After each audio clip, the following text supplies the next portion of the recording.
Dépense 350 000 € en déplacement en avion, 4 avions. Un avion pour lui, un avion de rechange, un avion pour ses amis, et un autre avion, je ne sais plus pourquoi, un avion...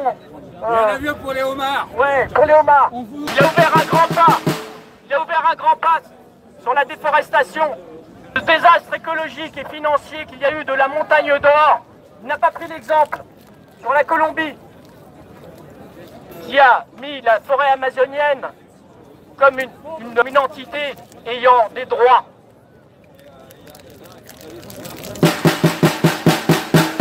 Aussi, n'oublions pas le salaire de nos ministres, qui est descendu de 22 000 € à 14 000 €. Désolé pour eux, mais ils ont quand même d'autres avantages.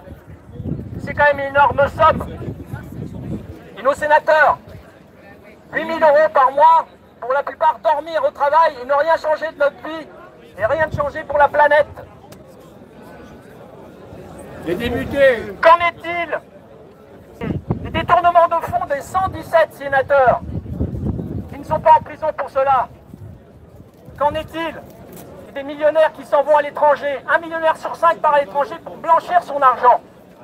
Ils ont des biens en France et on ne va pas leur saisir. On va saisir un SDF qui va voler une bouteille de vin. Il va aller en prison pour cela. Il y a 45% de la production alimentaire industrielle qui est jetée chaque jour avant d'être distribuée dans les magasins. Alors qu'il y a des tas de gens qui meurent de faim aujourd'hui. 1 million de personnes sous le seuil de pauvreté et un autre million qui essaye de ne pas y arriver.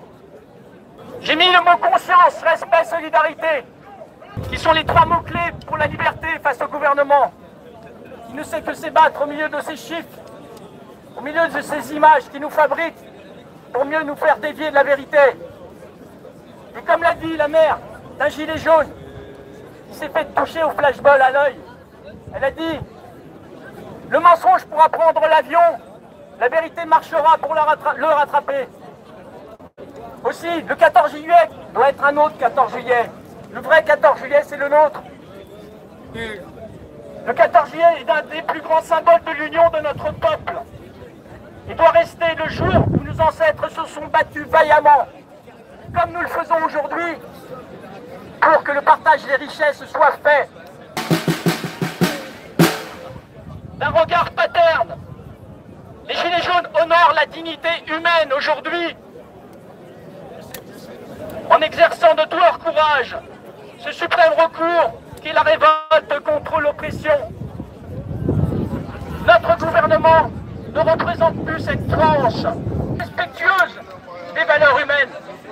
Cette France que les peuples amérindiens de Guyane, ces merveilleux mélanges asiatiques, africains, ces Indiens, ces Amérindiens de Guyane, ces Indiens de la Réunion, ces Antillais, cette France gauloise, celte, tribale, cette France que nous aimons et restera aujourd'hui plus que jamais cette fille aînée d'une lignée d'affranchis.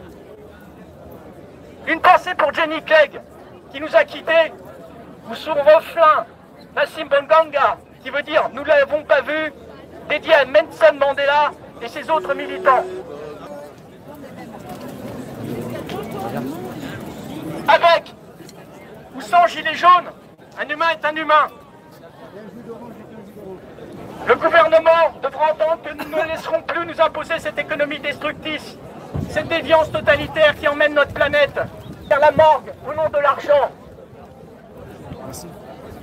Aujourd'hui, comme le confirme la prophétie de Chico Xavier, comme nous sommes au terme des 50 années que les cieux nous ont accordées comme dernière chance de laisser la vie continuer sur notre merveilleuse planète, les Français de tous bords bénéficient de cette grâce, cette force qui les accompagne pour ce combat pour la vie. M. Macron nous demande de trouver des solutions.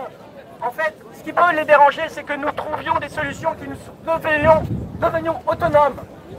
Ce qui peut paraître un peu utopique aujourd'hui, mais il y a des lois, réinvestissons des terrains qui peuvent être donnés par les mairies. Mettons un fin au génocide de nos abeilles qui sont en train de disparaître, qui sont sans elles, il n'y a plus de culture. À cause de ces engrais et ces lois que Macron réitère chaque année et qui détruisent la nature.